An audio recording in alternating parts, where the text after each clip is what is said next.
मामा चहा घ्या.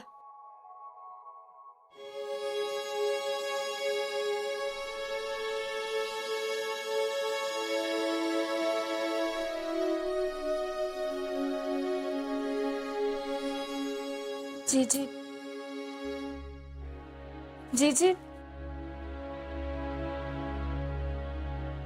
आओ ठीक आहे.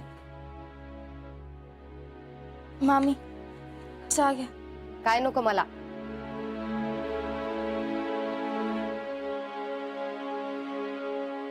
काय झालं? तुम्ही सगळे असं का वागताय? वर तोंड करून आणि आम्हालाच विचार काय झालंय म्हणून. हद्दच झाली बाई तुझी तर. अहो नाही मामी, मी खरंच हे असाच आव आणतीस आणि बरोबर डाव साधतीस बघ. मामी असं काय म्हणताय तुम्ही? गप बस. मला चहा नकोय. मामी मला माहितीये तुमचा माझ्यावर राग आहे, पण असं तोडल्यावानी तरी करू नका. मामी मामा चहा घ्या, तुम्ही असंच जाऊ नका कारखान्यावर. मामा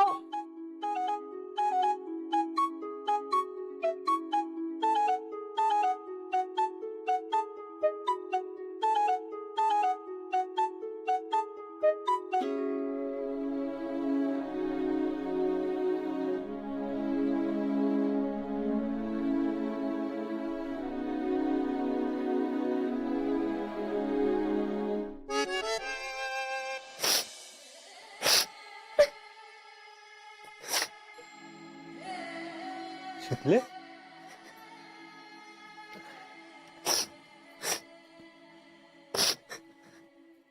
काय ग? काय झालं रडायला? का रडतेस का तू? काय झालं? हा काय इथं बस, बस इथं. काय झालं? कोणच माझ्याशी नीट बोलना झाले. म्हणजे मी आता बाहेर चहा द्यायला गेले होते तर कोणीच माझ्या संग बोलला. जीजी तर उठून गेल्या आणि मामा बी निघून गेले कारखान्याला. आणि मामी बोलल्या पण त्यांनी तर उलट टोमनेच मारले. म्हणल्या आव आणून बरोबर डाव साधतेस तुझा. मी तुमची साथ दिली, यात माझं काय चुकलं का? शिकले बघ, रड नको, शांत हो. हे बघ, असं काहीतरी होईल याची कल्पना होती मला आधीपासून. अगं त्यांच्या निर्णयाला आपण विरोध केलाय आणि त्यात तू आधीपासून त्यांच्याकडे नव्हतीस आणि आता नाहीस, त्यामुळे त्यांचा राग अजून वाढलाय. पण मग म्हणून खाण्यापिण्यावर राग काढायचं वय? हे असंच होणार आहे शितले. ते आपल्याशी आबोला धरतील, ते असंच तुटत वागणार आहेत आपल्याशी. त्यांना वाटतं की आपण आपला निर्णय बदलला पाहिजे, म्हणून ते आपल्याला असं वागवतात आणि आपल्याला भावनिक करतात. पण शितले, आपल्याला ठाम राहिलं पाहिजे. एकाच घरात राहून असं बोलायचं नाही. असं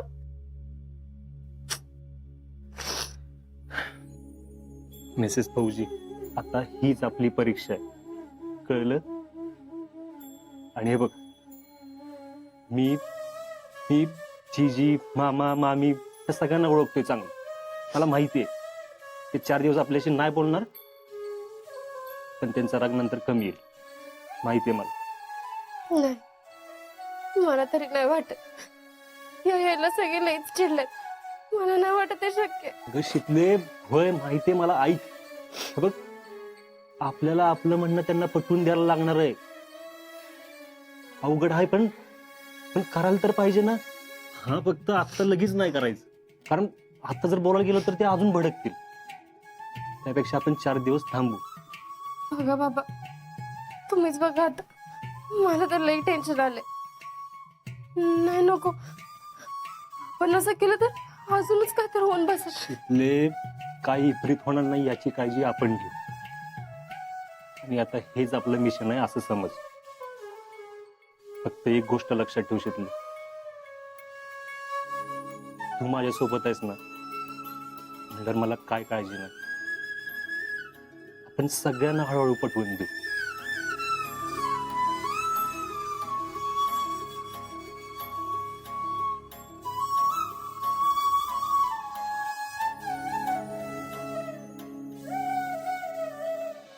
congratulation president, congratulation. Same to you.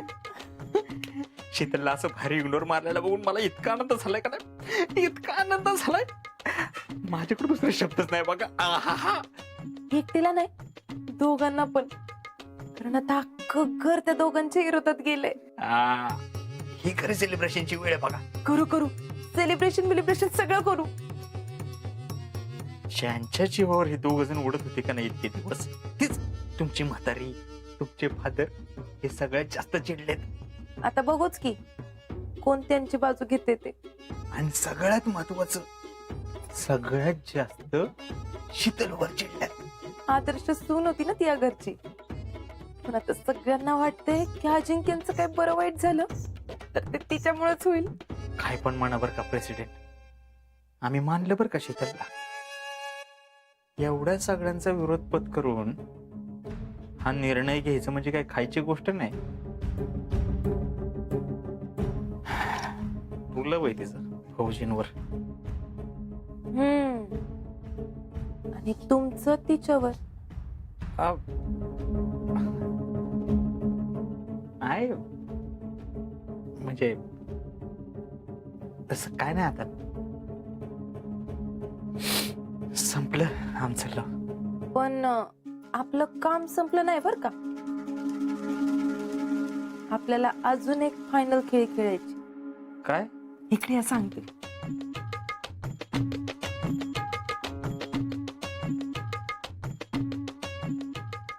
वा, आओ, वा, क्या बात. चला चला. शितले, जाऊ द्यात, विषय सोडतोय. तू लाग तुझ्या कामाला.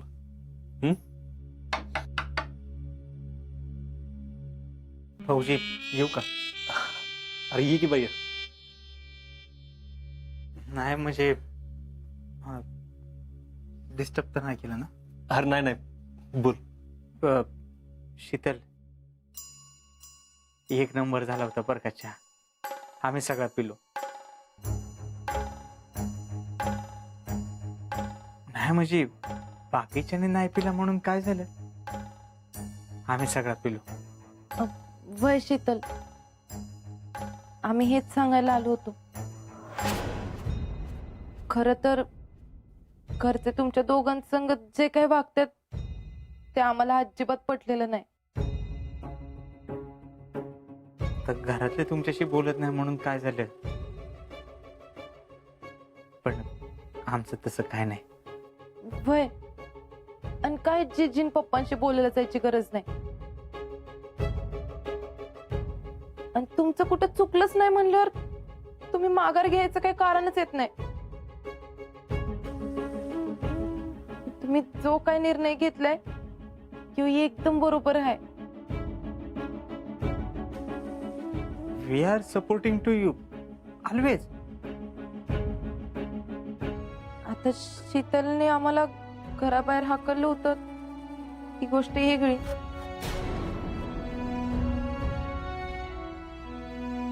पण पण आमच्या दोघांचा कायम तुम्हाला सपोर्टच आहे. आणि ती गोष्ट आम्ही विसरून पण गेलो. तीच की आता फक्त घरच्यांचं आमच्यावर प्रेशर आहे म्हणून आम्हाला काही नीट बोलता पण येईना झालंय. नाही नाही, तुम्ही असं काय करू नका. नाहीतर ते उगाच तुमच्यावर राग राग करतील. अहो तेच तर टेन्शन आलंय फौजी. म्हणजे आमचा तुम्हाला सपोर्ट आहे बर का, पण घरच्यांसमोर कसं बोलायचं. एक तर आम्ही या घरातले जावई. नुसतं जावई नाही, ते बी घर जावई. हा, आणि तसं पण या घरामध्ये आम्हाला काय किंमत आहे हे आम्हाला चांगलंच माहिती. अरे असं का बोलतोय भैया? या घरात जसं मी आहे तसं तू बी आहेस. अहो नाही फौजी, असं तुम्ही म्हणताय. हे नुसतं बोलायला झालो अजिंक्य. पण आता जाऊ देत, त्यावर आपण बोलायलाच नको.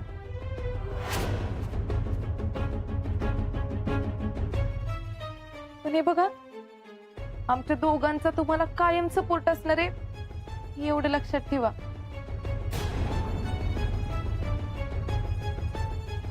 आणि अजिंक्य, तुम्हाला आर्मीत परत जाण्यासाठी जी काय मदत लागल ती दोघं बी आम्ही करू. पण फक्त पडद्या मागणी. थँक्यू. असू देत. आता जास्त विचार करू नका.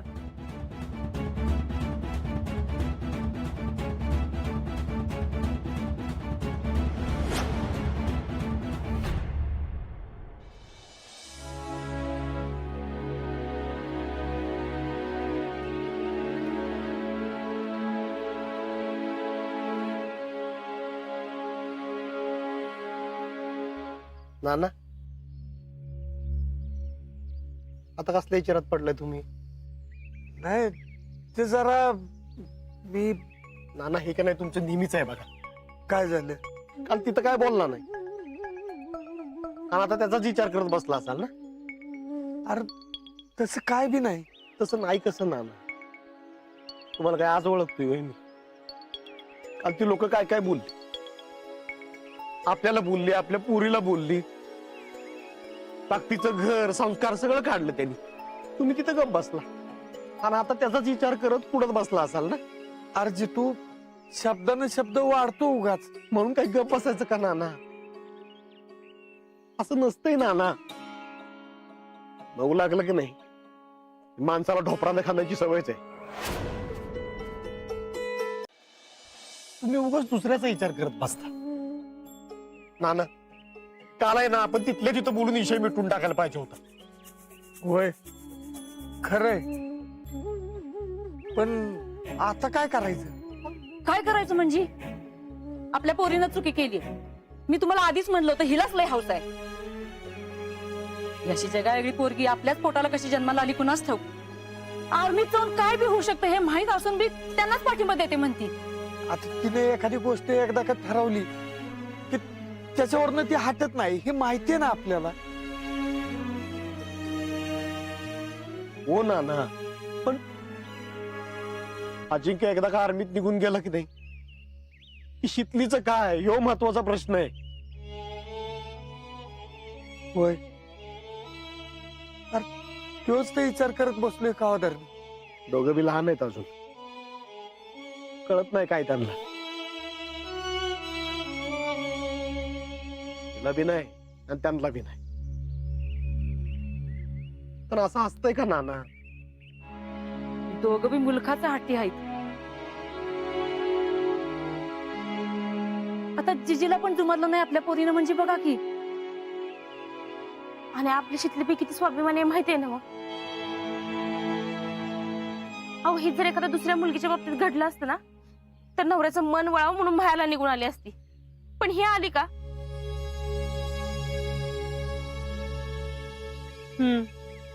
शितली असं कधीच करणार नाही. एक वेळ नवऱ्याने दिलेली चटणी भाकर खाईल, पण माहेरात येऊन राहणार नाही. म्हणूनच म्हणते मी, ह्यो हट्ट त्यांना लई महागात पडणार आहे. काय बी करून त्यांना तिकडे जाण्यापासून थांबवाय पाहिजे. अहो अक्का, आपली शितली त्यांची ढाल बनवून उभी आहे. तुम्ही काल बघितलं ना? भय शितली पाठीशी आहे म्हटल्यानंतर अजिंक्य या निर्णयावर आलेत. आता काल बघितलं ना, शितलीनं जाऊ नको म्हणून सांगितल्यावर अजिंक्य किती चिडले. शितलीने जरा अडून धरलं असतं ना, तर कदाचित त्याने ऐकलं असतं. पण शीतल त्याला जाऊन भेटली आणि त्यांनी काय सांगितलं कुणास ठाऊक. आता शितली पाठीशी आहे म्हटल्यानंतर अजिंक्य कुणाचंच ऐकणार नाहीत. तेच तर, एकाला दोघं असली की नाही की असं होतंय. पण एक गोष्ट खरी, अजिंक्यचं मन वळवू शकते फक्त शीतलच. नाही नाही, माझा तिच्यावर अजिबात विश्वास नाही. अहो, आपण एक काम करू, आपण अजिंक्यला तिकडे बोलून घेऊ आणि त्यांनाच समजून सांगू. पण एवढं सगळं झालेलं असताना आपण शांतपणे नाही नाही तसलं काय नाही. आताच विषय मिटवून टाकू. आपल्या पोरीच्या भविष्यासाठी आपल्याला बोलायलाच पाहिजे. होय नाना, पण जर का अजिंक्य परत गेले तर? गप बाई, या विचारानंच माझ्या काळजात चर होतंय बघ.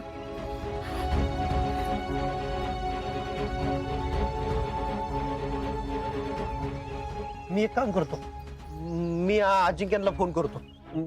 त्यांना म्हणतो की दोघं बी जरा इकडे येऊन जावा. हा फक्त थोडा वेळ जाऊ दे. अरे घडल्या प्रकाराबद्दल त्यांना राग आलाय,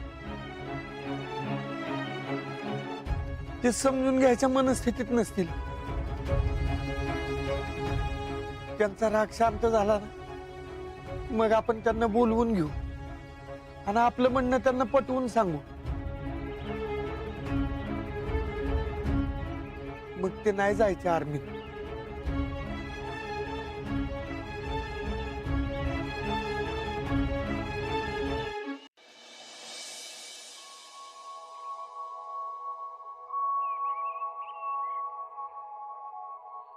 मला नाही वाटत रावले दोघांची घरातले मला आर्मीत पाठवायला तयार होती. फार लय फाटायला लागलेला ग.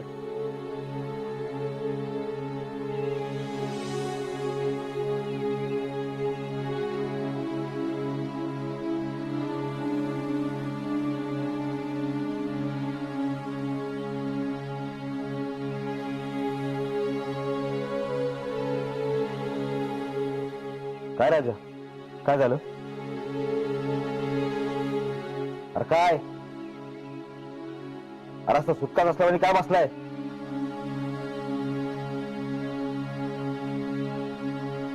अरे बोला की काय झालं रावल्या? नाही ते फौजी एक मॅटर झालाय. आजा काय झाले? अरे बोल की. काय? अरे एका फौजीला तोडगा निघा ना, असं काय झालंय? रावल्या हा? काय?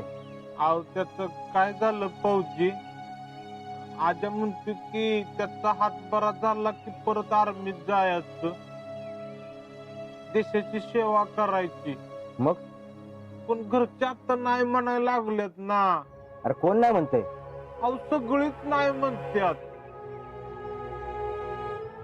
मामा मामी जिजी जितू काका नाना सगळ्यांचं असं म्हणणं आहे की परत जायचं नाही. शीतल आजाने यो निर्णय घेतलाय की परत जायचं. पण आता सगळीच चिडल्यात ना त्यांच्यावर.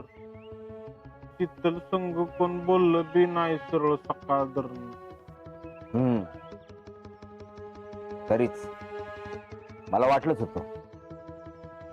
त्या दिवशी शीतल येऊन चौकशी करून गेली तेव्हाच वाटलं होतं की असंच काहीतरी असणार आहे. अहो फौजी, काय करावं काय कळनाच झालंय. डोकंच चालना झालंय.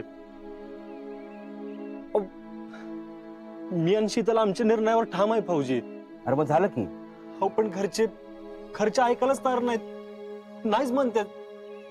आणि याआधी असं कधीच झालं नव्हतं फौजी.